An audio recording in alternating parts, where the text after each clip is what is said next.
The Chiefs have just come out on the ice for a warm-up period. They're about to try for their 5th consecutive win. They're getting a good round of applause from their own booster club, who have traveled all the way from Charlestown to be here in Peterborough tonight.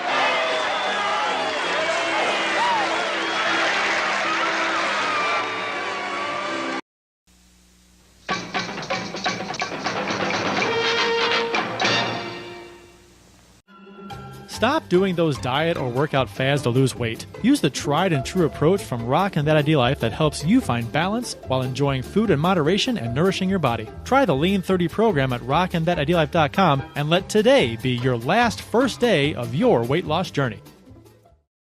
When buying or selling your home, you need to feel protected. Realtor Mike Burgoyne not only looks out for your interests, but as a St. Louis area police officer will make sure you feel safe and well-informed with every decision. Email Mike at strikewithmike.com and start the process today. That's Mike at strikewithmike.com. Whoa, I barely made it back to the mic in time. Wow, that's stuck up on us. I was thinking there was, for some reason, I was thinking, oh, there are 3 ads. Oh, no, there are 2 in the intro. Welcome to, oh my gosh, you know what? I don't have the intro stuff up. Oh my goodness. Yeah. Welcome to, let's see. Yeah, well, you know.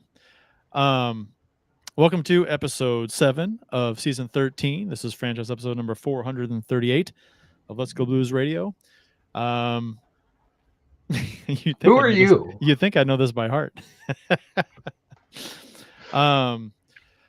Special thanks to our sponsors, rockinthatIdealLife.com and strikewithmike.com.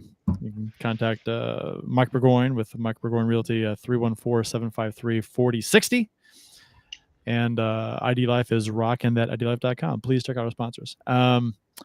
The agenda for the show this evening, we've got back-to-back poor outings after a 3-game win streak.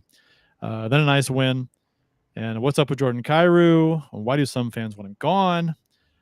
There's a kind of a small following, a small movement online to like get him traded, which is weird. We talk some goaltending, check in on Ville Husso, see how he's doing. And we will talk about if the Blues kept the right goaltenders or not. And more on this episode. Let's Go Blues Radio. Bill, how you doing? That's a very short intro. Yeah, very short, but punctuated by it almost feels like you got really bad news right before the show and you're stunned. Yeah. Well, I was working on the outline, and then I pulled it up and started the show. I'm like, oh crap, I didn't have the intro pulled up. And instead of just, looking back and pulling it up and reading it, I just wing it badly, very poorly. Well, and I had to get my beer out too. At least I got my beer out of the fridge. That's the most important thing. Right. That is the most important thing. There is no Jeff Ponder in the house tonight. So the allegations caught up with him. Yeah. Yeah. International allegations this time. International. Right. Was it from Mozambique? No. Yeah. No. Indonesia. Zimbabwe? No. Indonesia. Indonesia today. The Indonesian allegations. Yes. That sounds bad. Oh, it's gonna end up in the gulag or something. No, he's getting caned, right? Is that the part of the world that cane people? You know what? Other parts of the world, who knows what they do? Caning would not surprise me. So we'll have to have him take his shirt off next show and show us his back. And it's gonna be he's gonna have 88 Kane on the back. That's right. Yeah. Patrick Kane or Evander tattooed permanently. To get caned. Is that the going lingo for that? When you get a Kane jersey, you got caned? Yeah. It's the hockey version. The hockey version. There are no NHL games on the agenda for this evening. The reason given for this was the NHL only had 3 buildings available for games on Tuesday, which is tonight. Arizona, Vancouver, and Calgary. But because of the holiday week in the U.S., more American teams have requested home dates. So that leaves just the Arizona Coyotes, who host the St. Louis Blues on Wednesday and did not want to play back-to-back home games. The NHL has 12 games on Wednesday, none on Thursday for Thanksgiving, 15 on Friday, and 9 on Saturday. So the risk of having teams play 4 games in 5 nights was too great. And one final wrinkle, 4 teams, the Wild, the Red Wings, Maple Leafs, and Senators, are unavailable for games as they return home from Sweden after the Global Series. So add all those factors up, and there's a rare dark night on the NHL calendar, giving hockey fans a free night to get some chores done. And tune into Let's Go Blues Radio. And tune into Let's Go Blues Radio, right. What else you got going on? Nothing, apparently. Yeah. Well, I would excuse those who are watching Fargo tonight. So. Right, which is on right now. Yeah. Which we talked about before the show screwed me up. The commercial, I wasn't watching the commercial, I guess, and I heard it a few times. It was 10 p.m. airs 10 p.m. tonight. Oh, good. I'll check it out, or I'll record it because we're doing the show. But and then you've lived all 49 of your years in the Midwest. You still haven't figured out this East Coast bias thing. I know it exists. I just forget about it sometimes. It's just, and then I check the guide and it's on already. I'm like, what is it? Oh, god damn it! So, the official beers of episode number 438. You can follow each of us on the Untapped app. My handle is CPrice12. Jeff's is JPonder94. Bill's is Bill33. Black Friday is coming up in a few days. So, Bill and I and some other folks, we always go out to Global Brew in Edwardsville to celebrate Bourbon County Release Day, which is also Black Friday. And we kind of spend quite a while there. Have some lunch, get a Bourbon County flight, among other things, and hang out, have a good time. And last year it was U.S. Men's National Team World Cup game. This year is Blues versus Preds. Yep. So 2:00. Yeah. 2:00 Central. Right in our wheelhouse. Right. So we're gonna get there probably, I don't know, lunchish sometime, and then check out the game, and we'll be there for a few hours at least. Yeah. So. I'll be there a little closer to 2. Okay. So. Probably get there 12:30 or work. something. Man, Black Friday. Stupid work. Anyway, so that was a little foreshadowing, I guess, for your beer of the show, Bill. It most certainly is. My beer of the show is where is it? Bourbon County 22 Coffee Stout.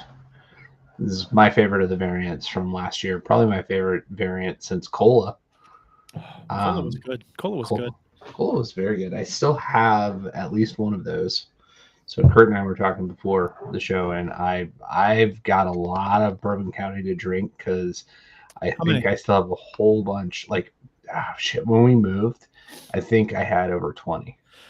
So, and that was a year ago, and I think I've probably kept level with what I added last year and what I've consumed over the last year, but I think it's going to be a Bourbon County December for me.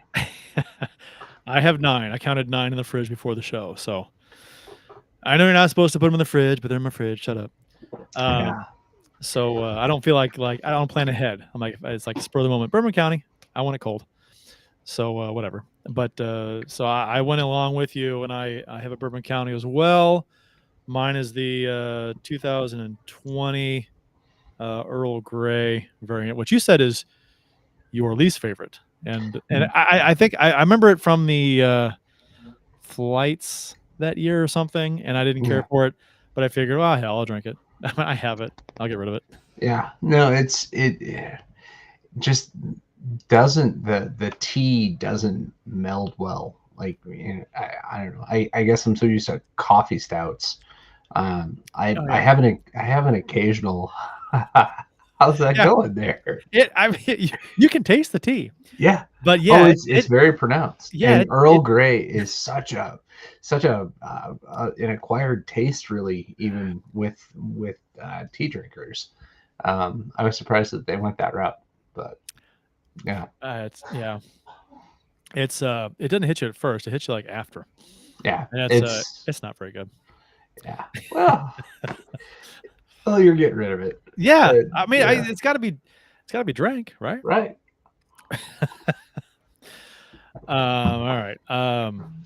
Yeah. So we're pre-gaming, I guess, for Black Friday with the Bourbon Counties now, because Bourbon County is going to be the thing on Friday. Pre-gaming, preseason, whatever. We're getting ready. Right. And we'll get to watch a little Blues and Predators, little Ryan O'Reilly action facing the Blues on Friday at 2 p.m. So if you're in the Edwardsville area and you want to grab a beer, hang out, come on by. We got a few different games to talk about. A couple of crap ones, one decent one, which followed up two pretty fantastic games.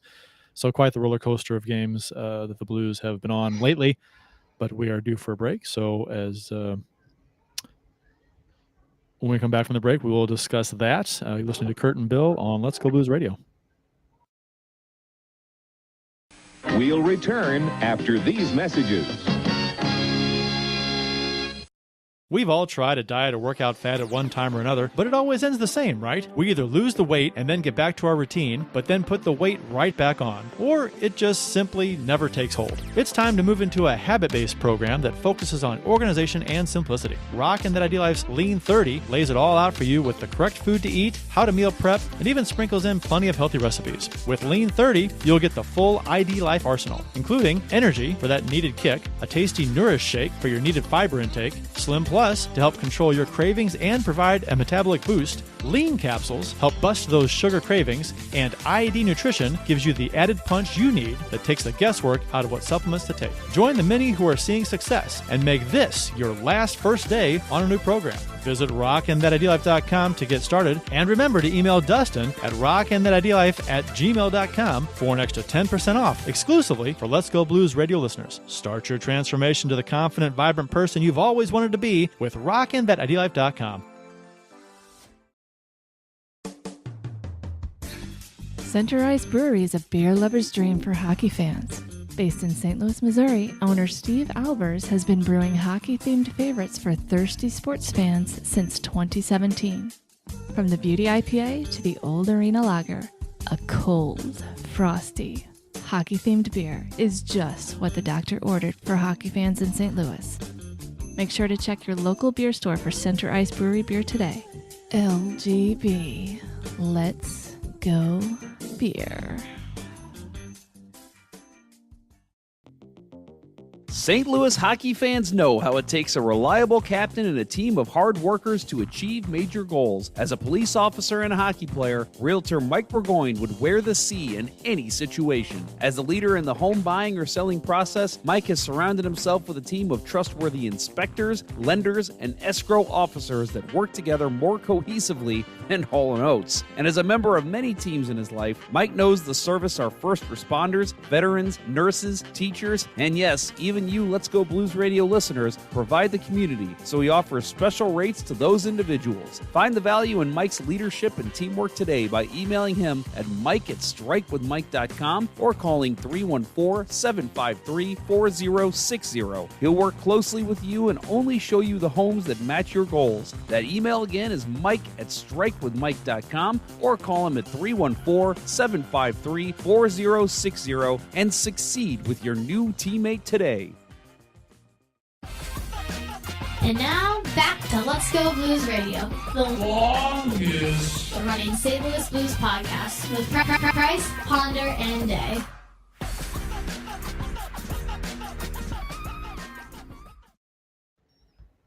When Ponder said it does the voiceover work for the Burgoyne ad there at the end, and he goes, "That name again, Mike Burgoyne?" And I always think when he says that, it always reminds me of The Simpsons. Mr. Plow, that's my name. That name again is Mr. Plow. Given his Simpsons fandom, I would not be surprised if that's where he got the inspiration. You never. Yeah, I might be making a lot of faces this show after I take a drink of the beer. And I was like, forcing it down, really. Bitter beer face. You and Daryl Sutter. It's not bitter though. It's just tea. it's like tea in a bourbon barrel. That's like really weird.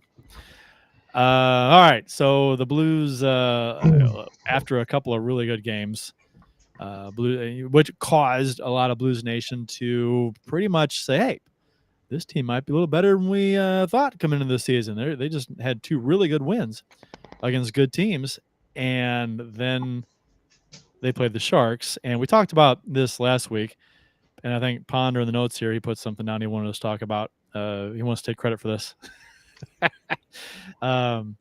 Last week, Jeff said, I feel like this is a trap game. You go in with all the confidence in the world, and then you give up a 5 spot. And he called himself Ponstradamus for that. Like he's the first person to come up with the concept of a trap game. Yeah. No, Frank Cusimano went on Channel 5 the day before saying this is a must-win game. Oh, yeah. Like, well, that's kiss of death. First off, anything Frank, I like Frank Cusimano. He seems like a nice guy. But anytime he's commenting on hockey, throw it out the window. Yeah. It's like listening to my mom comment about hockey. She doesn't really know. She's just along for the ride. Whatever anybody says, just that's fine. Right. You want to know who the best shooting guards in St. Louis high school basketball for Vachon? Yeah, Vachon. Yeah. Frank Cusimano's your guy. Yeah. DeSmet, Vachon. Let's talk about the high school power. Yeah, he's one of those DeSmet guys. So. The high school powerhouses and the high school basketball powerhouses in St. Louis. He's got that down. But hockey, not so much. There's just not enough time in the day to. I mean, if you're studying high school basketball, right? I mean, that's you got to dedicate yourself to that. So there's not a lot of time for anything else. Okay.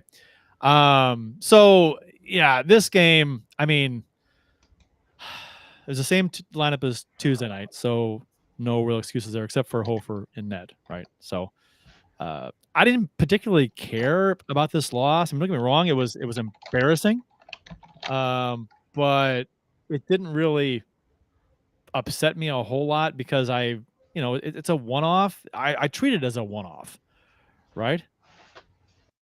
It's 10 p.m. Do you know where your children are? You know what's not a one-off? That's 2 weeks in a row we got it on time. We're on it now. Took a streak. Took a handful of weeks in the season to get it going. But you got to treat this kind of game as a one-off. You're playing some good hockey. The 2 wins prior were fantastic, and they were playing good hockey before that. Even when they didn't win the game, they were playing well. So, you lose to this game to the Sharks. It's like, I mean, it's embarrassing, but it happens. It is what it is. It's all in how you bounce back from a game like this. To me, and I said this online. It's like, but you know what? Whatever. I mean, as long as they don't follow this up with another crap game or 2. They should be fine. I mean, whatever. They come back the next game and they play well. It's a one-off. But then, of course, then there was the Kings game. Yeah, which we'll talk about in a minute. Yeah. So what did you think about the decision to go Hofer, Bennington, Hofer on this trip? I'm always for playing the number. This is just me. But I'd rather see the number 1 play as much as humanly possible.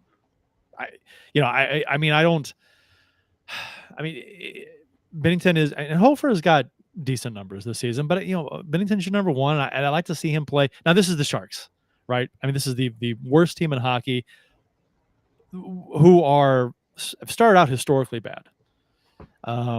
So if you're going to start your backup in any game, I have no problem with this being the game you started in. I don't, but it happens. Shit happens. So did you like Hofer? The setup, Hofer, Bennington, Hofer, or? I thought it was strategically the right way to go.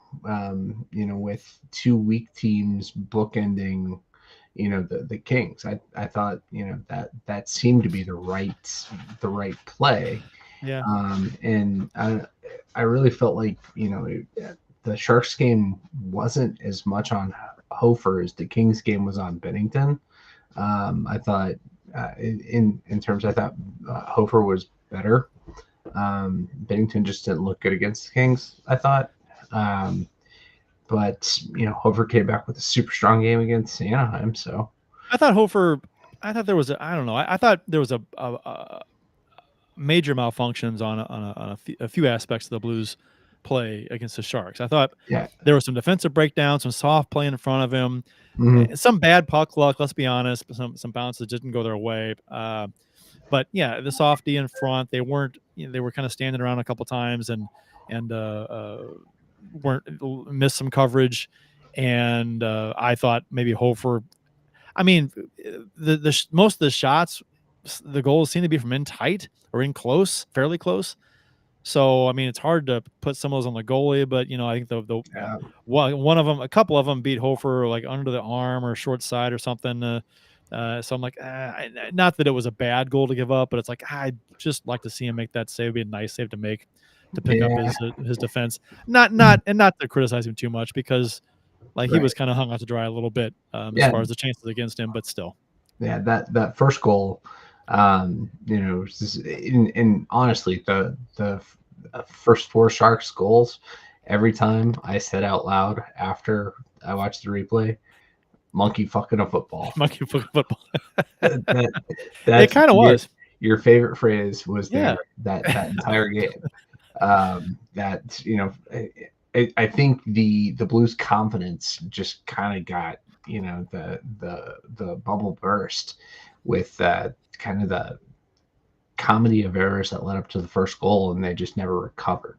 Hoffman wide open with a tap in from 10 feet, that should never happen. Breakaway too, right? Breakaway and a quick snipe and a good shot. I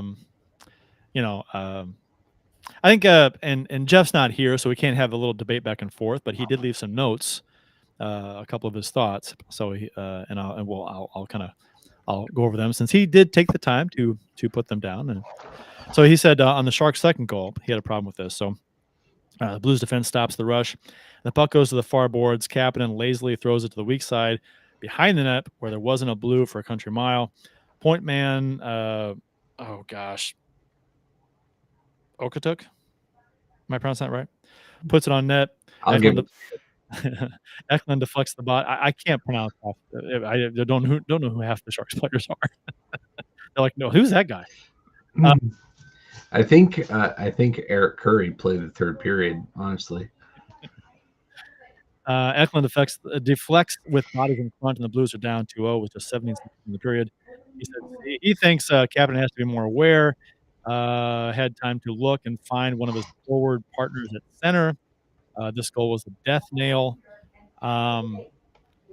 It's probably being a little extreme. I watched the replay on this one, and I didn't. And I'd like to have Jeff here to go back and forth with because I didn't think Kapanen had many options here.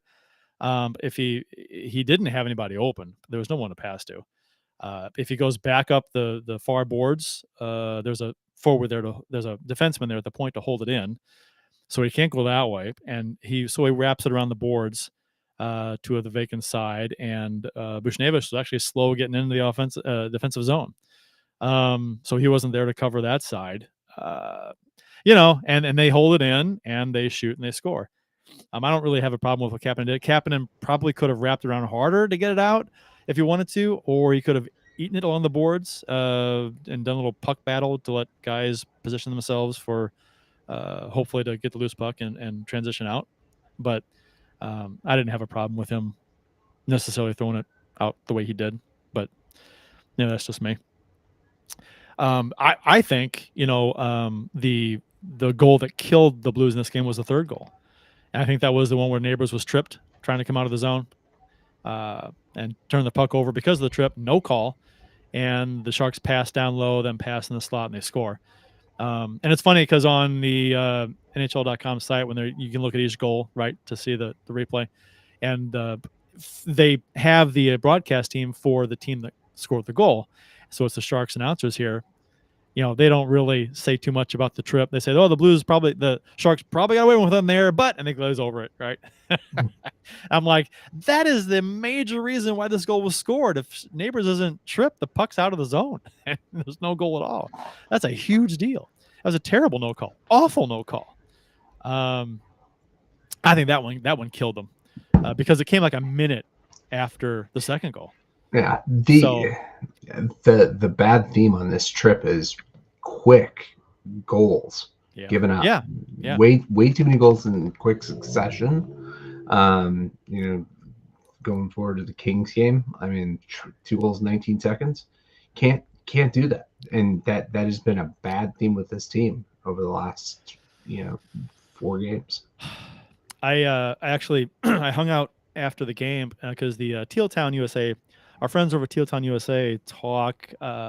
They do a show after every single Sharks game, and so when the Blues play the Sharks, I'll listen to their show occasionally against other teams, but I like to often tune into their show, especially after the Blues, just to get their take on things, and I'll be chiming in during the chat and stuff, and they're kind enough to humor me and discuss what I talk about. But I gave them props and credit because I thought the Sharks were on it this game. I thought they pressured the Blues hard. They wanted this game more. Something lit a fire under them before this game as they were all over the Blues. And Sharks looked pretty good in this game, and a combination with the Blues not playing well. It was just, that doesn't take anything away from the Sharks because they did play well, but it was a bad combination for the Blues. So that's and it results in the 5-1 loss. And Blues did outshoot the Sharks 45-35. So hey, we won that one because the Sharks at this point in the season had not outshot a single team in a game, and so I think going in the third period it was like close. Might have been even on shots, or they're separated by one, and the Blues dominated the third period in shots because the Sharks are sitting back. They're not trying to do too much in the third period, even though they did score in the third period. Oh no, they didn't. I'm sorry. They got one in the first, 4 in the second. So yeah, but you're not gonna say that this was a game that was won by a hot goalie. Capo Kakinen, he was good, but not great. Well, he didn't. We didn't. He test didn't him. have to be. I mean, he made some nice saves, but we didn't. I mean, those 45 shots on goal. I thought he was. You know what? I thought he was pretty good. But I thought it was just as much the Blues not bearing the golden chances that they did have. Right. So I thought the game would have been totally different if Kapanen scores early, when he's pretty much all alone on him. Yep. Tries to go through the arm and just doesn't get it through. And I thought that could have completely changed the tone of the game. And the Blues just never. It wasn't like they got deflated by that, but they just never found a groove. No, outshot the Sharks by 10, 45-35. 0 for 4 on the power play, so the power play lets them down again. The Blues, they had a couple power play goals a few games ago, but they are still. Let me pull it up here. The Blues are the 31st, second worst power play in the league, 7.7%. It's amazing that somebody could possibly be worse than this power play. The Capitals are 7%. And how can a team with Alexander Ovechkin not have power play goals? Yeah, I don't. I mean, and the first place. Who is number one in power play? Take a guess. Columbus. No, New Jersey. Do you know what their rate is? It's close to 30%. 39. Yeah, that is nuts. They are an insanely good team. Yep. Rangers are 32. They're at second, and Vancouver's 31. Arizona's 26.9, which is a little surprising. That's probably due to the Blues, probably. Yeah. Didn't they score a few on us? Power play goals? I believe they did. I think going into the last game not the last game, I guess the earlier games in the season, they lit us up pretty good. But yeah, it feels like this time last year we were talking about how Craig McTavish was relieved of his PK duties because the PK was so bad. Mm-hmm. Are we going to find out that somebody's been relieved of the power play duty? Like, could they bring him back and fire him again? Say it's your fault. The power play sucks so bad. This is, I'm not going to say historically bad for the NHL, but this is the worst power play I've seen the Blues have ever that I can think of. I can't think of a worse power play right now especially with some of the top end talent they have: Buchnevich, Thomas, Kyrou, Shen. Should be a great power play option, right? Down low in front of the net, stuff like that. Bushnevich too. You got Falk, you got Krug, you got Prunovich. I mean, you've got guys that should be putting up some points on the power play, and they're just Verana. And they're just not. I mean, and it's not like in most of the. I mean, early in the season they weren't getting chances. They just looked terrible. They couldn't get zone time. But lately they've been getting zone time. They've been getting chances. They just can't put it in. It's just. I mean, maybe that things leaving out and they'll start going in, but in buckets. But I don't.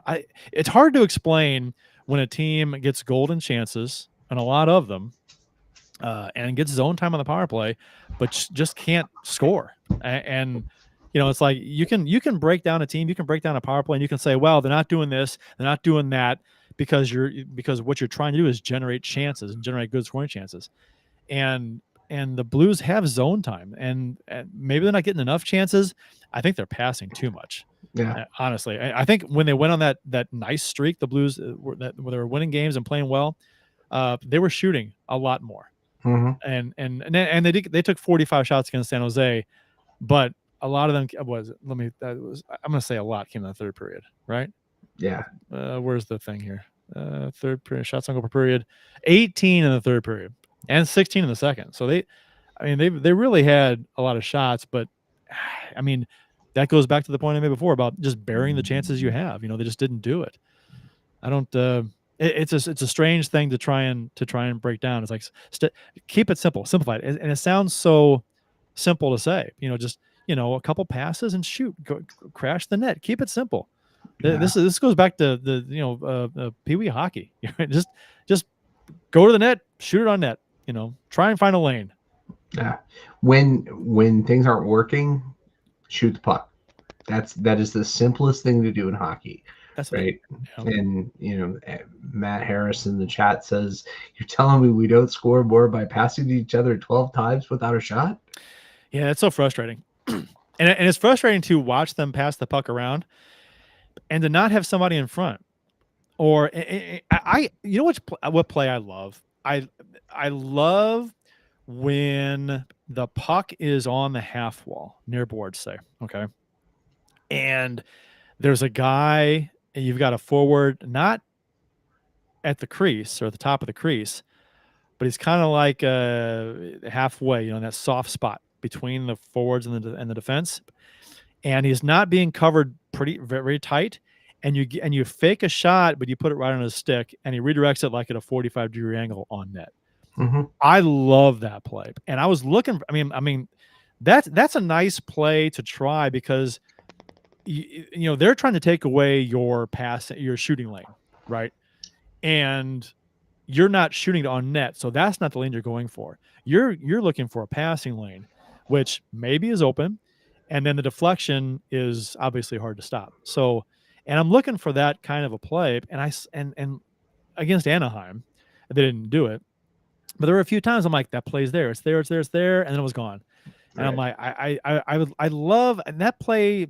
To me, especially when you're not doing very well on the power play, it's like, okay, if you're not going to shoot and you want to pass, do a shot pass, right? To the guy at the low slot to do a redirect on net. And that's, it's not going to work every time, but there were a few times where it seemed to be there and they weren't trying it. So I'm not, I don't know. There's a bunch of things you can try, and they just seem to be passing, and the shot never gets towards the net on the power play, and it's frustrating because they have zone time. Right. Going back to your point before, when they were having those last two games of the homestand, they were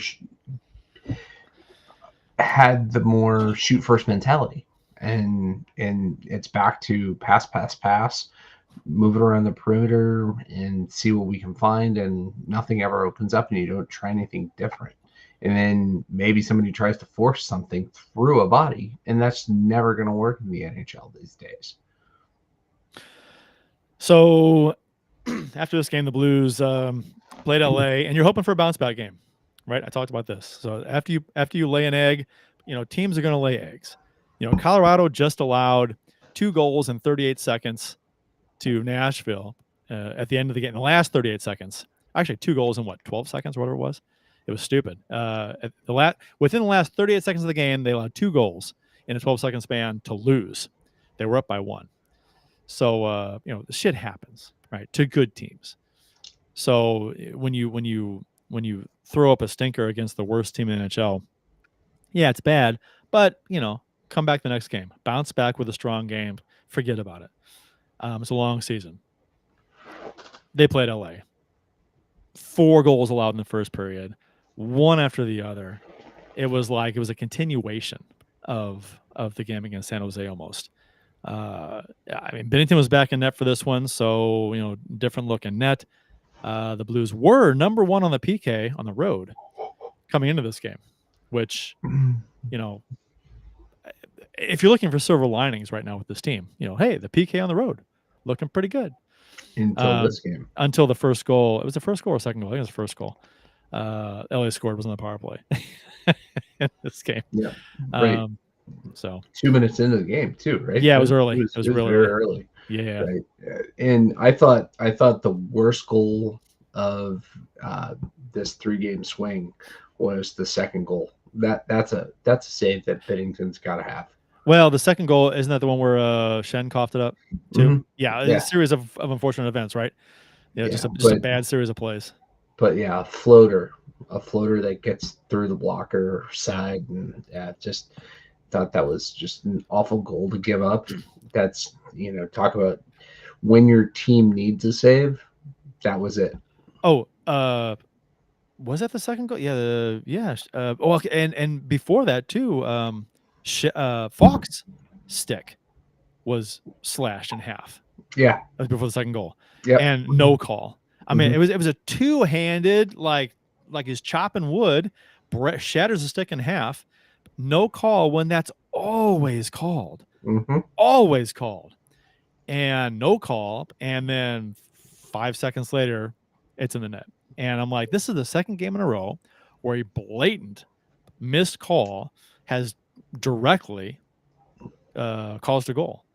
And that was frustrating. Not that that non-call is going to make a difference in the game because of the way the rest of the first period went. You got to think it's probably going to go the same way.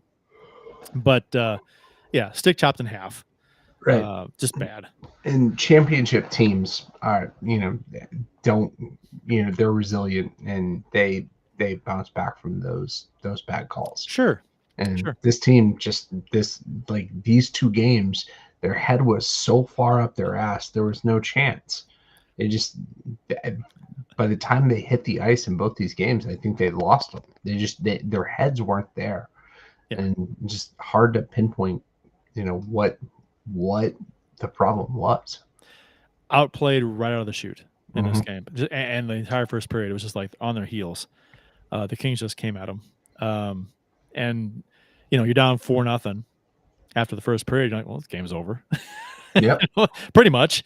But and this game annoyed me because it was the game. This was the game. If you're going to have a letdown game or a trap game against the Sharks, this is your stereotypical bounce back game. This is the game you want to, okay, we played like ass last game. Let's tighten things up, turn it around, and play a smart, good game this game. And that absolutely did not happen right out of the chute.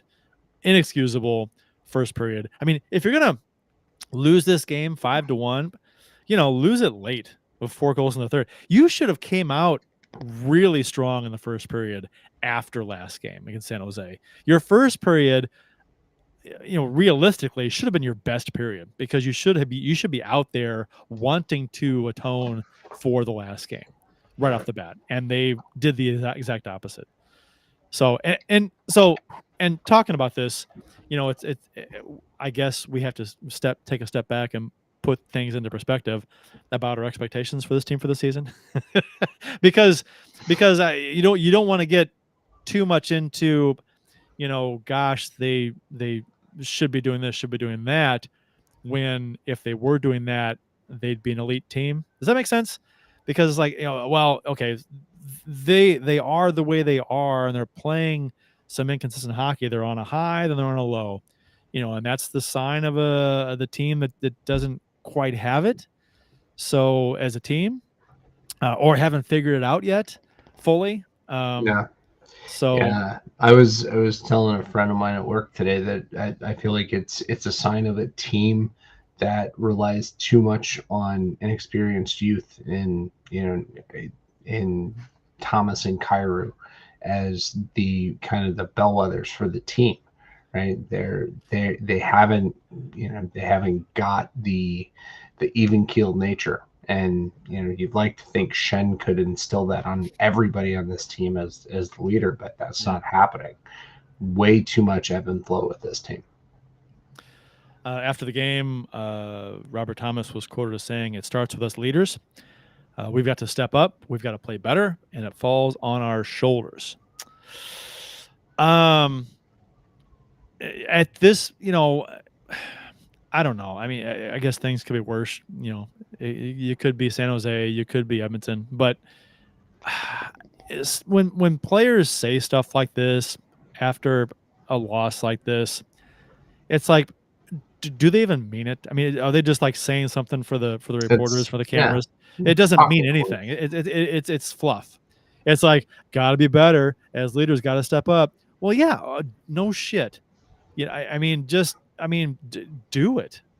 Quit saying we should do this, we should do that. Do it. If you can't do it, then you're just not good enough. I don't know what else to say about it. You're saying you should do this and you should do that, but if you don't do this and you don't do that, or you can't, then you're not good enough to do what you're saying you should be doing. So then where are we? Well, Robert Thomas was in LA, so he's going to say those things and go to the club. Well, and to be fair, Thomas is a point a game player this season. So he has, 17 points in 17 games or 18, whatever it is. He's a point a game guy. Right. He is the one guy that is playing to expectation. Right. He's been fine. He's been fine. And I think those are those points that he's making are the points of a guy who wants to be a leader, right? Yeah, right. And so if that's the case, then be a leader, right? I mean, is one thing to there's different ways you can lead. You can lead by example. He's putting up a point a game on the ice, which is great. 80+ point guy in the NHL is fantastic nowadays. Good, really good player offensively. But, also, leaders are players that lift other players up around them on the ice too, and make them play better. So, I mean, most of Thomas's point, let me pull up Thomas's stuff here. Do I have it in front of me?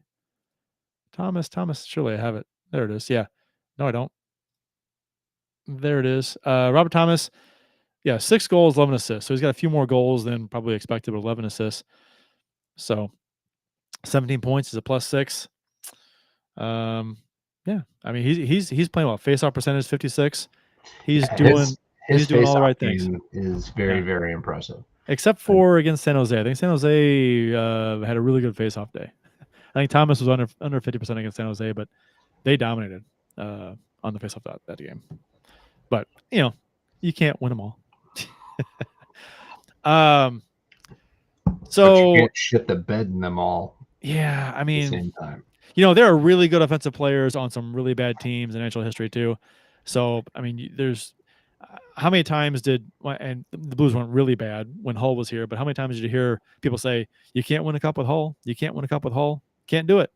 And that was said a lot because when he was here, and that wasn't true.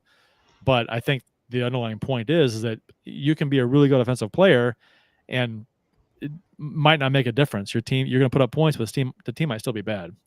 So you need a lot of contributions from a lot of different players, and the Blues aren't getting it from in enough areas right now. Even though the goaltending has been good, defense has been much better, except for the game against San Jose and LA this season.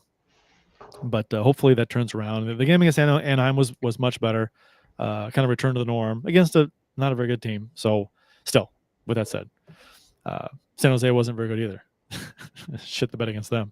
But so I wanted to say real quick too about it. Kind of sucks on the Blues website that you ever do this? You click on the game recap, because you want to read the article written, and you're taken to a boring, generic NHL.com article. It's not. You're taken off the Blues. I'm on the Blues website. Looking at Blues.nhl.com. on the Blues website, and I click on. I want to read a recap of the game.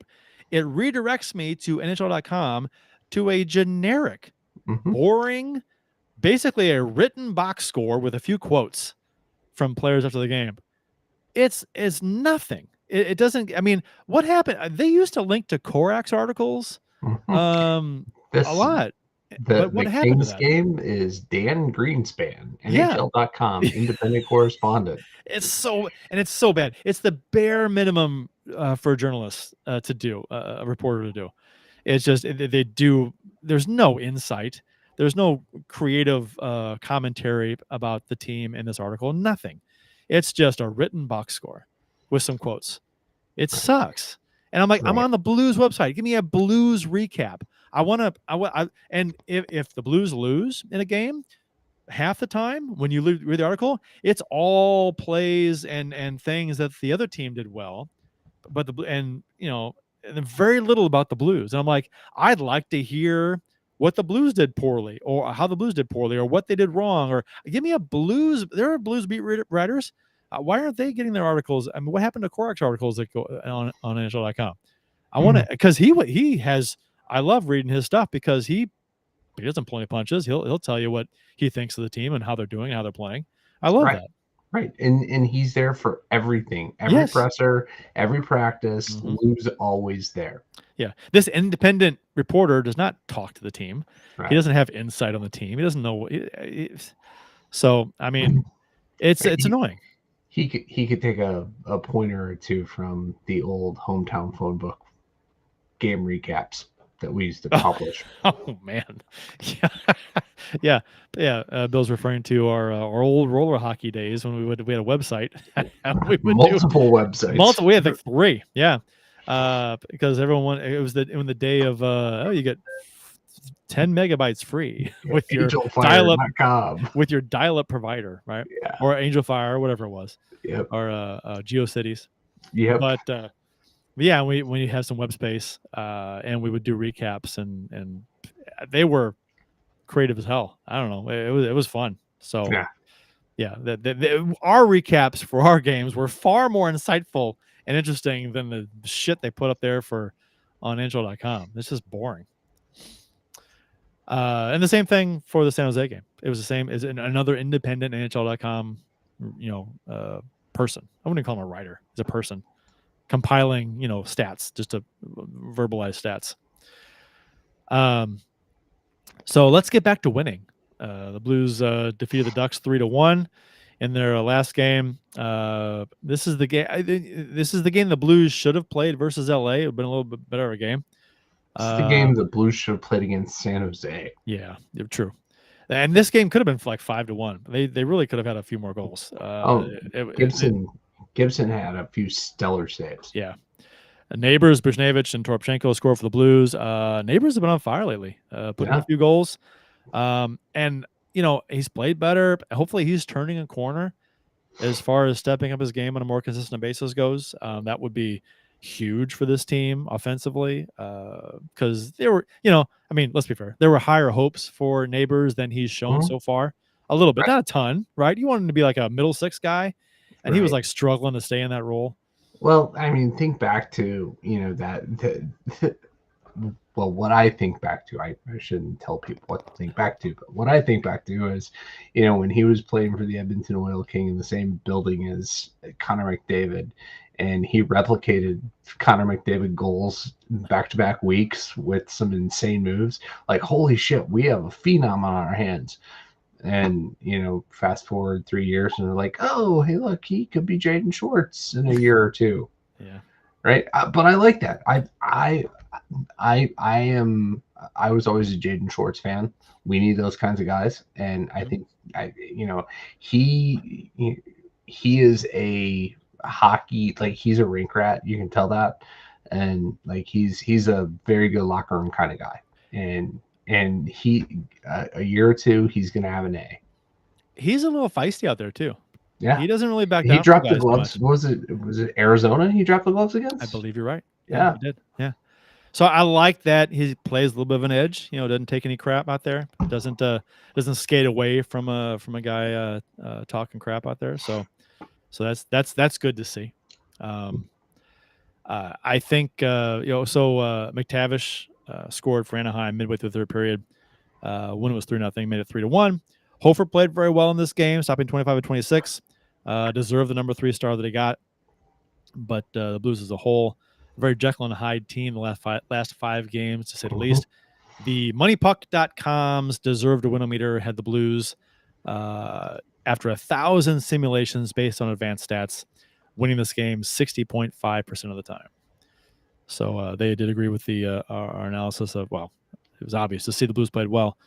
But scoring chances is a hotspot scoring chance map that shows the good scoring chances that each team had, and the Blues kind of dominated that, especially around the net and the low slot area. They had a lot more scoring chances than Anaheim did. Good scoring chances.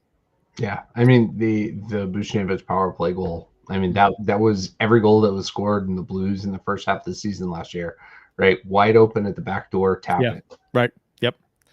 Yeah, and Buchnevich put that high like he had to, because it was Gibson got across, but it was more like a wedge shot, right? The one-time wedge that goes up top. Yeah. The 60-degree wedge. Yeah, very very nice, very nice shot by Buchnevich to get up there, get up high.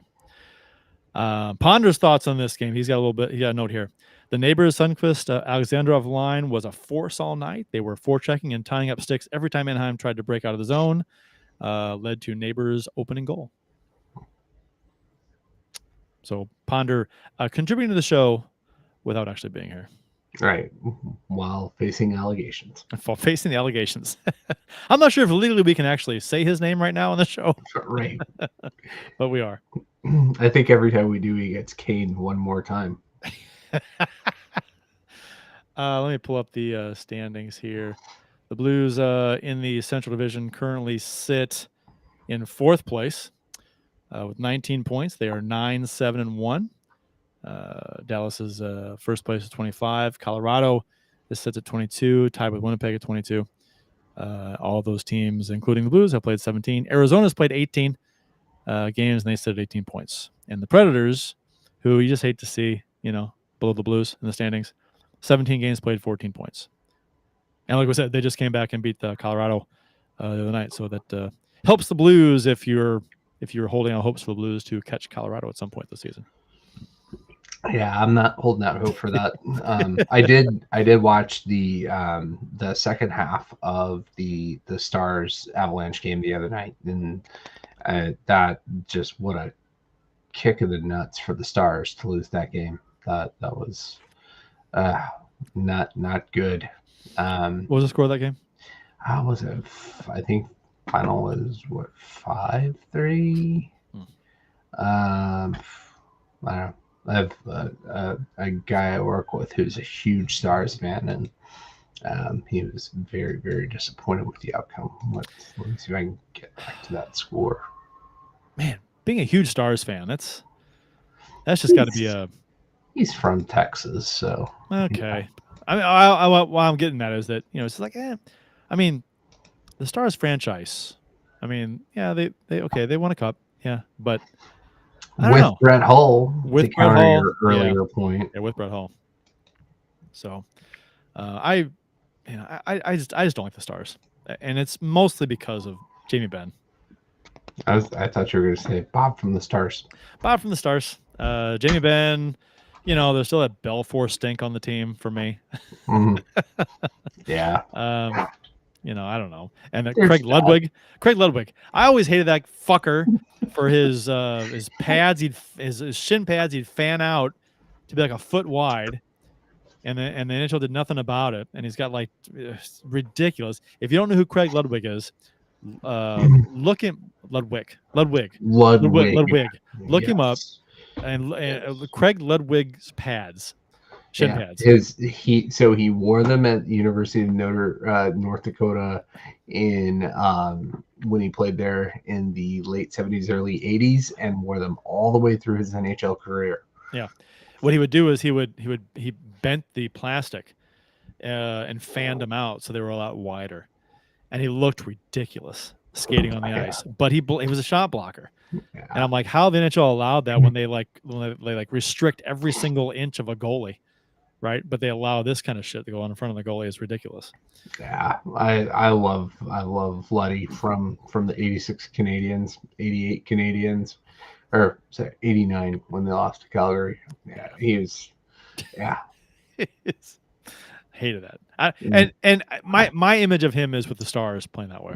Oh yeah, and I just for sure. So I hated the Stars anyway, and then I'm like, he's almost like he's cheating. He's Right. cheating. Right. That I mean, there was so much to hate about those Stars teams. Yeah. Darian Hatcher, Ed Belfour. Belfour. Any team with Belfour. You don't need anybody. You don't need anybody else. That's it. Belfour. That's all you need. But and there was also Hatcher for one. Was a guy easy to hate. Yeah, and then we wind up with we got Robin Turek. He was going to be Ed Belfour's replacement. Stolen from Dallas. Stolen him, and we all know what happened here. Jesus. So the final of that game, it was 6-3 Colorado. Jordan Kyrou, for talk about him a little bit. For the number of chances Jordan Kyrou is getting, which he seems to always be around the net, always having chances. I mean, he flubs some chances too, but he seems to be getting a ton of chances. He's just struggling to put the puck in the net. So he has 4 goals in 17 games. He could be leading the league in goals. His advanced stats for expected goals this season is 12.24. I think the league leader is 14 or something goals. So I mean, he could be up there with the league leaders in goals if he would just capitalize on his opportunities the way he probably should be. Some fans are yelling for him to be traded. A lot of the not worth the contract quotes floating around, even though he's in his first year of this contract and he's still pretty young. 8-year deal, 8.125 per. Man, fans can turn on a player quick. Wow. And just an FYI, his no trade clause. He does have no trade clause, but not right now. It kicks in the 25-26 season, so he could be traded. And there'll be some takers. Oh boy. Oh my God. Like Philly, I'm sure, was drooling all over that potential deal that Torrey Krug nixed. Right. So, I don't think his contract structure would be an issue for most teams. As long as they could fit it somehow, they'd want him. Because that tells you all you need to know. At this point, you cannot consider him a spent asset. Right, he still has a ton of upside, and is it frustrating as a fan to see him, pucks roll off his stick? Yeah, absolutely. But he's still maturing. It's slower than any of us want. But man, I don't know. I feel like my take on Binnington, on Kyrou, the other Jordan. My take on him is that, maybe he needs to play around with different sticks, right? He needs to see something that he can actually control a pass with, because that seems to be an issue, right? I mean, there are times that maybe he takes his eye off the puck when he's trying to stick handle, but there are other times when he just catches a pass or tries to catch a pass and it bounces. Yeah. Right. And like a stick's too stiff or something. Yeah. Yeah, mess around with David Perron. No hiding my love for David Perron, but he was such a rink rat, and the guy that always messed around and was messing around with different lengths of stick, different whips, and different flexes. I think Kyrou needs to get there and find something that works for him, and I think just get some confidence. Yeah, when you're not playing as well as you probably should, it's oftentimes a mental thing, right? So you're simply changing something to make it just give you a different feel out there, can just be the world of difference, right? So Matt Harris says one thing he's noted that Kyrou needs a fast friend. A lot of times when he gets the puck in, it's worthless because there's no one else there to help him. Part of that might be too is that Kyrou sometimes tries to be a one-man show, where he doesn't really. He's doing a lot of stick handling, right? But also at the same time, he'll pass up a shot when he has the shot to take, and that seems to be the case with a lot of the team right now. So I want Kyrou shooting as much as possible. I don't care. Him and Vrana, especially. Yeah. Shoot. You might have the two best shots on the team. Let it go. I mean, every chance you get. If you got a lane to the goal, shoot it. Yeah. I mean, I guess to Matt's point, he needs a fast friend. We haven't seen a combination I don't think we've seen this year is Kapanen with Kyrou. I think Kapanen's probably the only guy that could keep up with him. Would be interesting to see, you know, a lot of speed on that line. If you know the Jekyll and Hyde personality on this team continues, and you know we're back talking about how shitty the last couple games were. Maybe that's the line combination to try out and see if that, you know, leads to more odd man breaks. Problem is, you know, odd man breaks, you know, if they're happening one way, they're going to happen the other way. Right. But that's fun hockey, though, right? End-to-end action. Right. As long as you're coming out on top more times than not, you know, I'm all for that. But no, yeah, I mean, speed kills, right? Speed is the great equalizer sometimes. We saw that against Colorado a number of times with just a fast team. And sometimes you just can't keep up. And the speed kills you. You get blown by, you know, you get walked wide defensively. And if you can move the puck, yeah, if you can move, if you got fast skaters and you're also, you know, quick touch passes, I mean, forget about it. I mean, they're accurate. That's hard to stop. I don't care how good you are defensively. Goaltending. I thought we could talk a little about goaltending and reflect back on the freak out some of Blues Nation had when Husso was traded to Detroit for the 73rd pick in the 2022 NHL entry draft, which ended up being Alexandre Kaskamaki. I guess that's how you pronounce it. Currently 19 years old and is projected by some to be a top 6 forward in the NHL. And how we were stuck with Bennington. People wanted to trade Bennington instead, which we couldn't do due to his no trade clause. After trading, Husso then agreed to a 3-year, $4.75 million per average deal. And Husso does have a no trade clause, a modified 10-team no trade clause.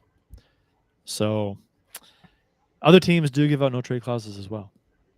But anyway, the numbers so the Blues decided to part ways with Husso, get something for him, and go with Bennington. And last year was Greiss as the backup to give Hofer another year in the AHL. Now they brought Hofer up this year. So it's Bennington and Hofer, the two goalie tandem, and then Husso was. So that upset some folks a couple years ago when Husso left. And, you know, to be fair, Husso played fantastic most of the season that year. He was great. He was one of the main reasons we got to the playoffs that season. But also, in fairness, he did kind of struggle down the stretch, and he looked bad in the playoffs versus Colorado. Right. Those last 5 games and then the start of that series against Colorado, that was close to bed shitting territory. Yeah. And it was, I mean, you could chalk some of that up to, you know, he had played a lot of games that season, and it was his first taste of NHL playoffs against a really good Colorado team that was all over us.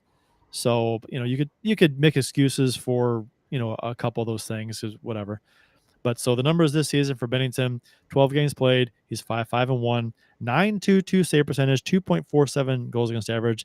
He has 6 quality starts, and a 7.3 goals saved above average. Hofer has 6 games played, 4-2-0, 9.14 save percentage, 2.79 goals against average, with 4 quality starts and a 1.9 goals saved above average. Husso in Detroit, 10 games played, 6-3-1, record's pretty good. 8.85 save percentage, though, 3.61 goals against average, 3 quality starts, and a negative 5.5 goals saved above average. In his last season in Detroit, he was 56 games played. This is his first full season in Detroit.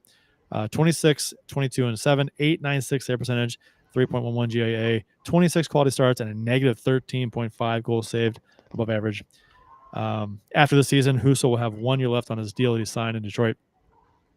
So Husso's not having the best go of it in Detroit.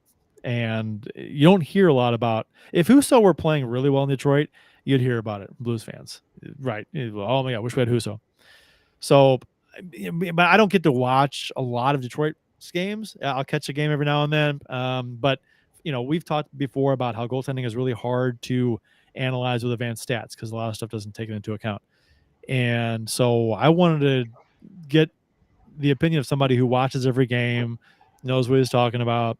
As a buddy of mine, Kirk Gino. And I asked for his take on Husso and how he's playing and how he looks to him. He goes, Husso has struggled. Last year, he was practically the team MVP for the first half of the season. Then he tired out with the heavy workload. That sounds familiar. He's yet to regain his groove, and things are not looking promising. Seems like he always lets in at least one soft goal each game, often at the worst possible times. Reimer started out great, but was also struggled of late. His struggle started out a couple weeks ago when he took the worst penalty I've ever seen a goalie take in overtime. He grabbed Cole Caulfield's stick, held onto it for like 5 seconds. They promptly scored on the power play to win the game. That game. Did you? Yep. And he's sucked in his 2 starting appearances since. Lyon got the start, so they got 3 goalies this season on the roster and looked decent, but lost 3-2 to the Leafs. That's his first action of the season. He said Detroit's defense has been lackluster as well. Lots of odd-man rushes, mostly the fault of Jeff Petrie and Ben Sherratt. So a horrific pairing, he said. A former Montreal pairing. So Sherratt and Petrie. We all know what it's like here to have the goaltending stats suffer because of bad defense in front of him. But he thinks that Husso has struggled as well. So I like Husso. And we've seen how he's capable of playing. He's a huge reason why he made the playoffs. I mentioned a couple of years ago. And maybe he can figure out his inconsistency issues. He's 28 though, and he should be entering his prime pretty soon. So he's right there. But there's still a lot of time for him to come around. And the defense in Detroit isn't great. But right now, I think it's obvious that as far as goaltending is concerned, that the Blues put their money behind the best option, and they moved on from Husso, and they kept. Hofer is still super early in his career. Could go either way. He's had some bad starts, some good starts, but I'm perfectly fine with the Blues going with Binnington and Hofer over keeping Husso at this point. So based on how he's played in Detroit, and from what I've heard from some Detroit fans who watch him every game. So. Right. And last year, I mean, the thing we kind of glazed over was last year was Thomas Grice's backup, right? And that we could have made a lot better decision on backup last year. We could have had Hofer up here a lot earlier, I think. But yeah, maybe. I guess there's something to be said too. Maybe could have felt that bringing Hofer up too soon could have killed him mentally. I don't know. If he's not ready, he's not ready. But yeah, Grice was definitely not a good guy to have as a backup for multiple reasons, right? Did you see he was in attendance with Lutz Pfannenstiel at the last home game? Yes, I did. Yeah, I did. That was pretty interesting. Couple of Germans, though, right? Yeah, couple of German goalkeepers. Yeah, you're right. Right. So that was really interesting. But I thought Kirk's breakdown on Husso, I mean, that was his first season here, right? Really bad goal. He gave up. We talked at length early too. After week, first shot goes in every time, right? And then he finally figured it out at the end of the 2021 season, or the 2020 season. 2020, and he got on that heater and kept it going until the stretch run. Right until the late part of that stretch run, when it was a very tough decision, and we've covered at length all the decisions that Armstrong made And the heartburn that I had over the David Perron versus Nick Leddy, and Husso and Jake Wallman, and there were, this team could still feel like the team from that should have done so much better the year after the Cup run, right? And we moved on from it. And I think we're absolutely right. Hofer is showing signs of what you would expect at this point, right? He's had really, really strong games and really, really bad games, right? In terms of goals against, but I think that will even out. I think we're gonna have a good, not 1A, 1B, but a 1 and 2 here for the next couple of years. Yeah, and Hofer's actually is 5 years younger than Husso too. Right. So he's right, and his puck handling. Oh, so good. Right, he is probably, I'd probably put him top 10 in the league at this point. At least. Yeah. I mean, is he? Would you say he's better than Bennington? Oh yeah. You think so? Bennington's decent, but Hofer, I think Bennington's good. Right. I'd say Bennington's top 10. You think Hofer's better than Bennington? Yeah, I think so at this point. So in my opinion, then, if we combine our opinions, we have 2 top 10 puck handling goalies. Yeah. and if you're listening to this show, of course, it's only our opinion that matters. Right, sure. Or you can just read the recaps on NHL.com and get generic box score verbiage about a game and learn absolutely nothing. And Joel Hofer, who scored a goal a couple of years ago in the AHL, that might be the color commentary you get. How many times are we going to hear that this season with the goalie pulled and Hofer in net every single fucking time? God, oh man, that was it. The Penguins. It's been a couple times this season already. They've done it. Because I was like, well, God, against Anaheim, it was a 2-goal lead, and they were, it's a 2-goal lead. Given the opportunity, Hofer might take a shot because it was a 2-goal lead in the AHL when he scored the goal. It's like, I mean, okay. I mean, yeah. I mean, if it's 2-goal lead and he's got the puck behind the net, yeah, fire away. Go ahead. Who cares? But it'd be great to see. I'd love it. God.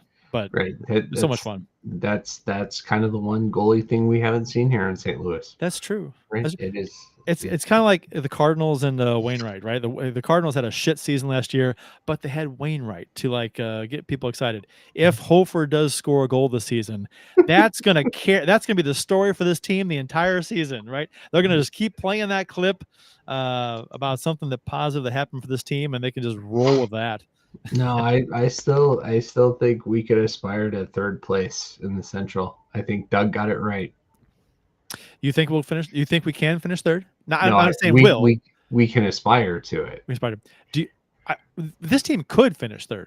Mm-hmm. Whether or not they will, I don't know. I have no idea because there's. I mean, I hate doing predictions because people do that stuff, and there's so much unknown shit that happens in the future that is injuries and whatever. So I don't whatever. I hate doing predictions. I like short game stints, right? How they played the past 5 games, how and their outlook for the coming week or two. I'm all about that. I'm all over that because it's short term. But you're trying to predict something, 3 months from now. It's like, fuck. What are you doing? That's hard to do. It's impossible. You're guessing. You're flat dartboard, blind dartboard. What you doing? Yeah. So predicting the next 4 games, since we have those on the list here. Tomorrow night, Arizona. I'm predicting another in a poop emoji. Oh, really? Yeah. Okay. Yeah. I'm expecting a loss. Okay. And even with the best road penalty kill. I assume it's still the best. We allowed 1 last game. Yeah, I don't know. I could see either team giving up early in this one because it's a holiday evening game in a college town. So there's going to be a lot of wanting to get out and go to the club. I assume the Blues are, there are a lot more family guys on this team than there are not. So they're probably jumping on a charter straight after the game to come home for Thanksgiving. Okay, so Arizona beat the Blues in their first matchup, and the Blues beat Arizona. So this is the. Do they play more? They play 4 games. They've already played 4 games. This is the 5th game, right? Isn't it? No. They don't play 5 games to anybody in the Central. They played them twice. This is the 3rd game. Is it? No. Yeah. This feels like the 4th game. Well, feels no, like they won 2-1 on November 9th. Okay, and then in October, let's go back to October. I thought we lost twice to them in October. Nope, we lost once. We lost on October 19th.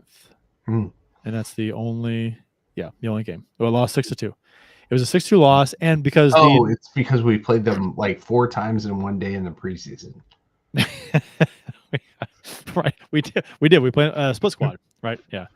So, yeah, and the 2-1 win on the November 9th was the revenge game for the 6-2 loss earlier in October. So, this is we either play them 3 or 4 times of the season, and this is the 3rd matchup already. And I will never not complain about so few games against division rivals. 3 or 4 times. Some teams we play 3 times, some we play 4, not many, and we should be playing teams like at least 5 or 6 times, at least. Yeah. So after the Coyotes, we have Nashville afternoon game, Black Friday here in St. Louis. Yeah, that is a very rare game, right? Nashville, we've been to an 11:30 game in Nashville. That was harsh. Yeah, it was, and it snowed. It snowed as we drove down there. It did, and it was and in March, and it was even too. It was cold, and it was even too early for okay. So you think, okay, well, an early game. Okay, well, the game's over. The crowd spills out onto the strip there. You can have a good time. You have a nice long time to hang out and party and drink and have a good time. And it was too early. Mm-hmm. It was like 2:00, and we're like, okay, it's like 5:00 would have been a 2 p.m. game and get out at 4:30 or 5:00 and then that'd have been a little better, but still a good time. But yeah, 11:30 was too early. Yeah, way too early. But yeah, so you got the early game against Nashville on Black Friday. Thank God we can watch that while we're getting drunk on Bourbon County. Yes, and hopefully better than this Earl Grey here. Yes, which I've gotten used to now. Actually, it's not as bad. Well, so I was thinking about this earlier, right? So we get the flights, and that's 6 4-ounce pours.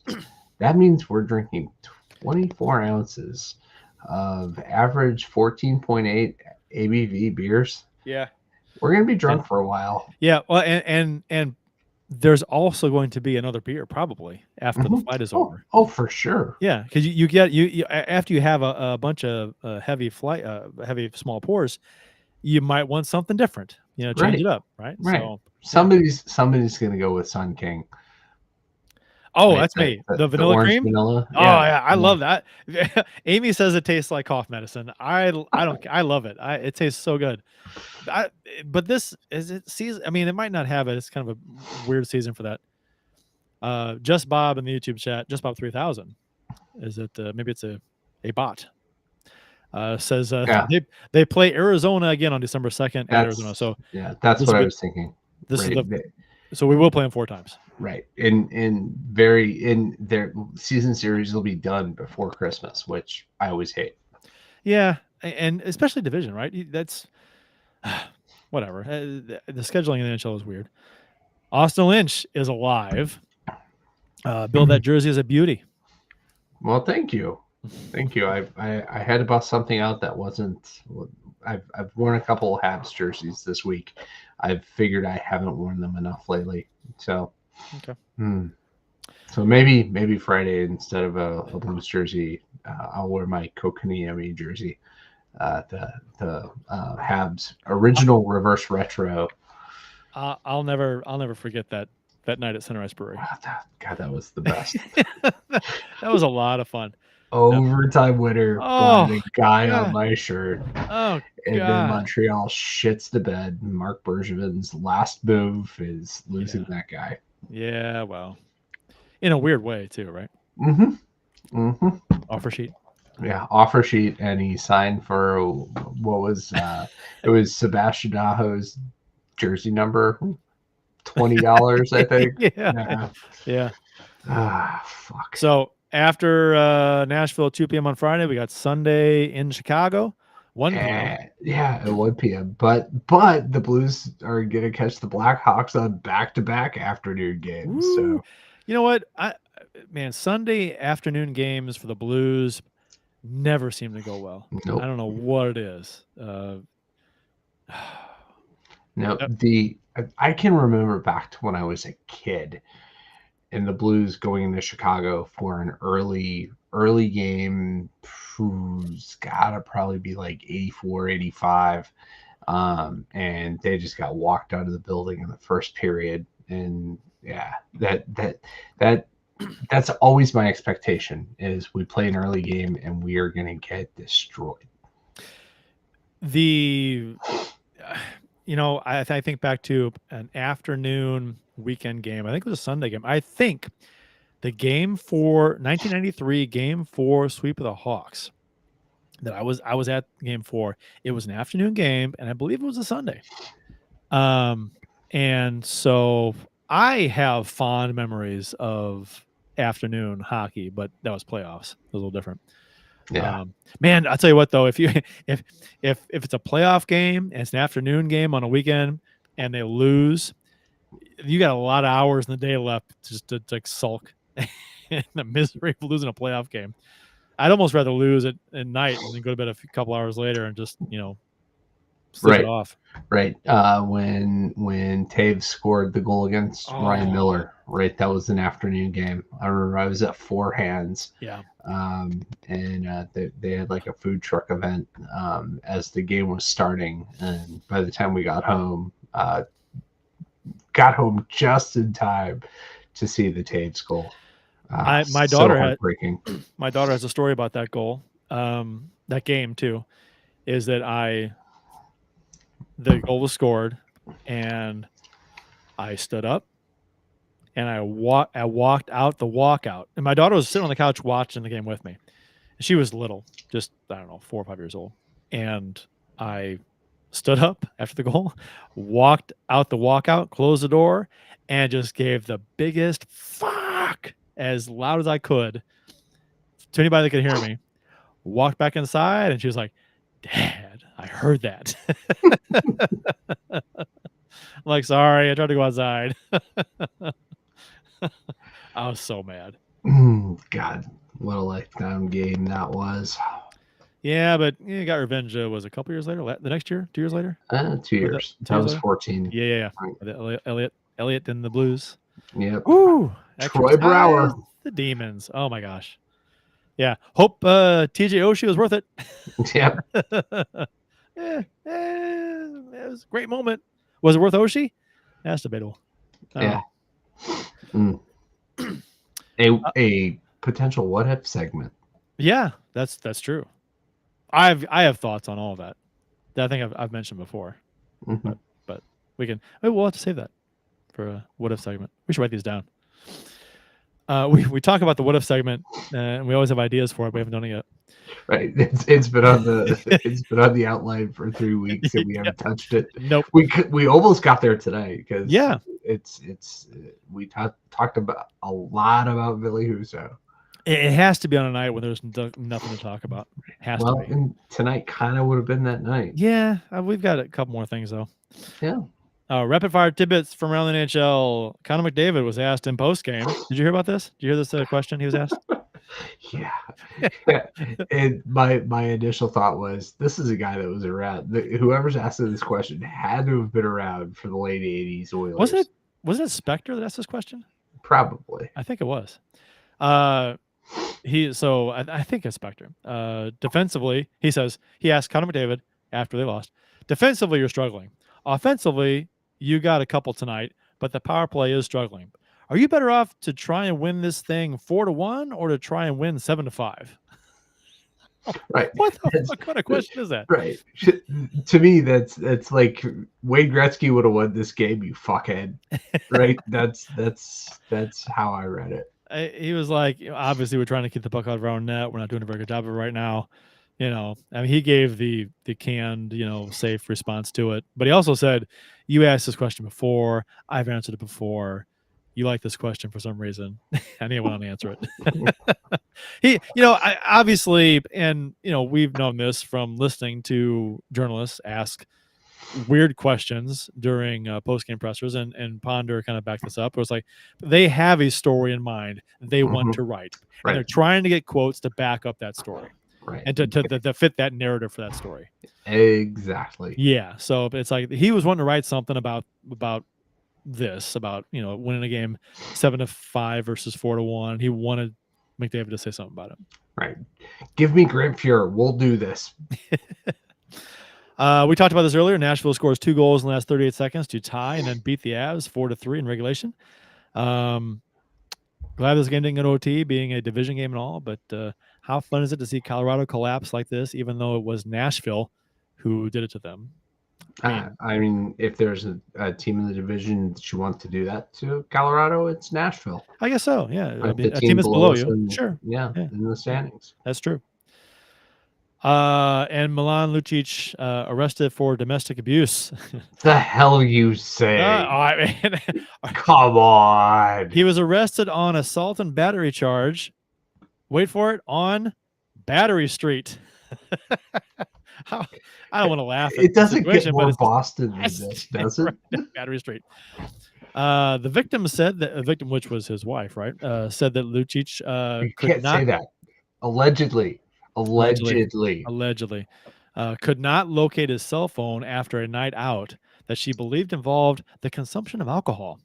According to the report, she told the officer that Lucic began yelling and demanding the phone, which she did not have. She told Lucic that they did not have the phone or know where it was, and attempted to walk away, but told police that Lucic grabbed their hair and pulled them backwards. The victim also told police that Lucic said they would not be going anywhere. Lucic seems to be the kind of guy where it wouldn't surprise you to hear this news about him. For whatever reason, the kind of player he is. Not sure that translates fairly to personal life, but whatever. I guess she's the type of woman that does not like her hair pulled because she called the police. Some women like that kind of thing. I don't know. But yeah, but they wanted to talk about, was there strangling? No strangling.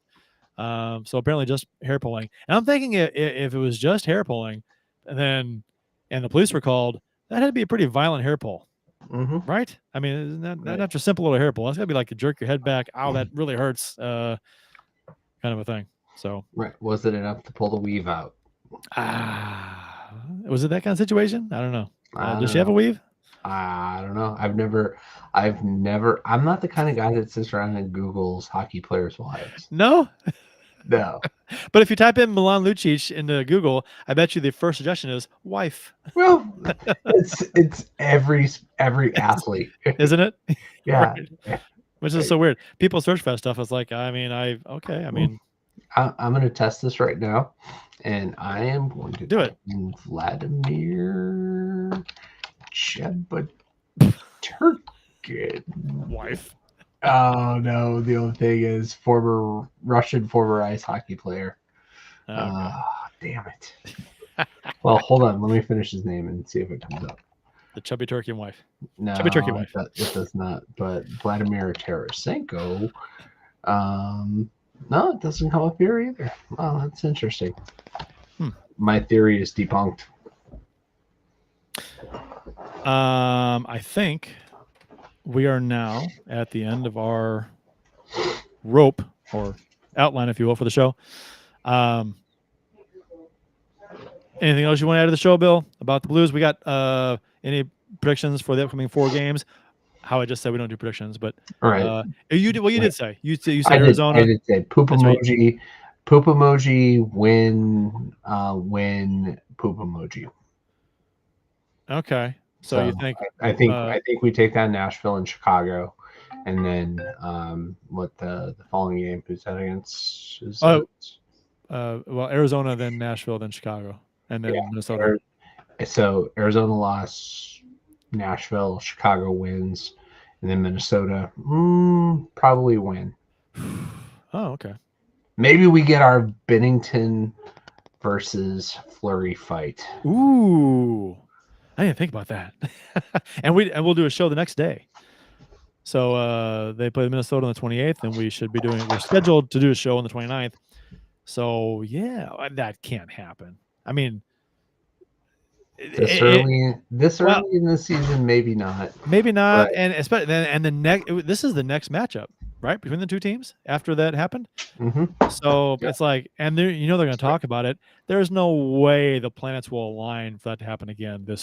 I mean, no way, not a chance. I mean, I'd love it, but I'm like, there's no way. That'd be weird. It'd be almost like scripted. If we're owed. We are owed that fight. Yeah, and don't we should. I feel ashamed that I don't know the linesman's name that broke that up, but I feel like we should be talking about him like Deckinger. Right? Yeah, an 85 World Series fucking up everything for the Cardinals. Deckinger. Yeah, he did. Well, Dinkinger fucked it up for the Cardinals. Right. This linesman fucked it up for the entire NHL and fan base. For the world. For the world. Everybody wanted to see this. Bennington fans wanted to see this just because they like Bennington, and the rest of them who hate Bennington wanted to see him try and get his ass beat. It was Darren Pang can't talk enough about that, about how the hockey world was robbed of this fight. Probably one of the most anticipated goalie fights ever.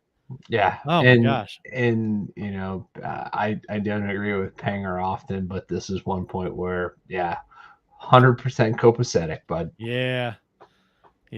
I mean, you got to think Bennington will get his fight someday. He'll get it. I mean, Fleury too. I mean, they both won it.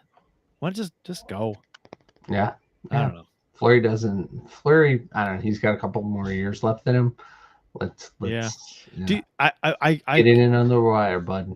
You know what would kind of be an issue for Bennington haters, though, if Bennington does actually fight at some point here soon, and win. Well, oh boy, if it wins, then they would have nothing to talk about. But even if he fights and loses, it's like, well, he fought. He backed up his antics finally. And it's like, you can't call it. I mean, half of their ammunition against him is gone. Right? So they won something, but then after it's over, it's going to detract from their criticism of him because it's like, he won't fight. He'll never fight. He does this stuff and runs away. He won't fight. But you know what I mean? It's going to take away their ammunition, half of it. So right. And I don't think they realize what they're asking. Right. And thinking about it, maybe the linesman gave us the gift of anticipation. Further anticipation for when is it going to happen? The buildup. Right. I could have been looking this up too while we're talking. Right. Could have been. But it's kind of like, baseball. You got to think about baseball and not the task at hand. Let's see. The linesman who stopped the goalie fight. Wow, there's an article about it. In Golf Digest. There's an article in Golf Digest about the linesman who stopped the goalie fight between Bennington and Of course that's where you'd find it. I mean, it's the first. Was it one of the first things that I think I'm going to read the first part of this article. I think I have a subscription to Golf Digest on my iPad. Okay. I don't know. I haven't read it in like 2 years. Think of all the great heels in sports. Mike Tyson, Tanya Harding, Terrell Owens, Roger Clemens. Hell, even Phil Mickelson gets a vote at this point. Think of all their conniving and grandstanding and manipulation. Think of the actual crimes some of them committed. Now, with all that in mind, listen carefully. They don't hold a single middle finger to these NHL linemen. And then they got a Twitter clip, video of the linesman that letting Jordan Bennington and Fleury fight, not letting him fight. Who was it? Is it gonna the name? I'm looking for the name. I can't find it. Tell me they got the name in here. They say this linesman. Mm. No, they don't have his name. Mm. Oh, that's just poor research. That's poor journalism. That's bad. Come, you got all the time. You could find this out easy. Coleman Bentley. What? Coleman Bentley with the Golf Digest. Come on. Come on, man. That's a tease of an article. I'll- You know who would have let this fight go? Ray Scapinello. Race Campanella. I just the linesman. I'm looking. The guy has a fucking name. Where is it? We said this during the show after this fight. We said it. We had his name on there. Oh my god! I'm looking at the Twitter feed. No one's even saying his name. This guy's like, okay, he's an enigma. Whatever. But wow. maybe small chance we get the fight against Minnesota on Tuesday. I'm holding out hope. You know they're going to show clips. It's guaranteed. Yeah, first game since it happened. Yep. Guaranteed. I was at that game. I was at the game where the Bennington and Flory damn near fought. I was there with my daughter. Unbelievable atmosphere. Oh my god. God, the last goalie fight that I got to see was Greg Stefan, and well, it wasn't really a goalie fight. Greg Stefan wound up getting tossed from the game, but Vincent Riendo was the Blues goalie, and he was like water skiing behind Stefan, trying to keep him from getting into another altercation, and he got leaving the crease penalty. That was the funniest thing in the world. Yeah, that's one of the weakest penalties in the NHL, leaving the crease. Yeah. All right, let's wrap her up. Let's do it. Support for Let's Go Blues Radio is brought to you in part by ID Life, the world's only truly personalized vitamin platform based on a health assessment of your DNA. Visit rockinthatidlife.com for more information. That's rockinthatidlife.com and get 10% off by emailing Dustin at rockinthatidlife@gmail.com and tell him Let's Go Blues Radio sent you, and by Mike Burgorn from Real Brokerage Realty. Give Mike a call today at 314-753-4060. For all of your home buying and selling needs, that's 314-753-4060. And by Center Ice Brewery, St. Louis' tasty hockey team beer. Check out your local beer vendors for availability. That's Center Ice Brewery beer. Please drink responsibly. That'll wrap up episode 7 of season 13 of the original St. Louis Blues hockey podcast, Let's Go Blues Radio. Thanks for listening, and thanks to those who participated in the YouTube and Facebook live chats during the live show. We hope you enjoyed it as much as we've enjoyed bringing it to you. For the MIA Jeff Ponder, Bill Day, and MIA Austin Lynch, I'm Kurt Price. Until next time, everyone, let's go Blues, and looking forward to Black Friday. Let's go goalie fights. Nice.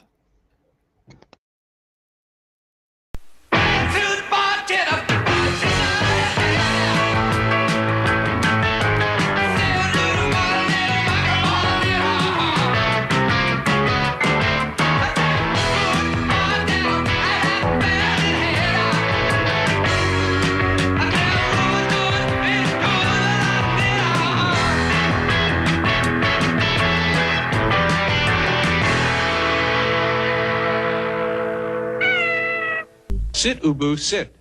Good dog.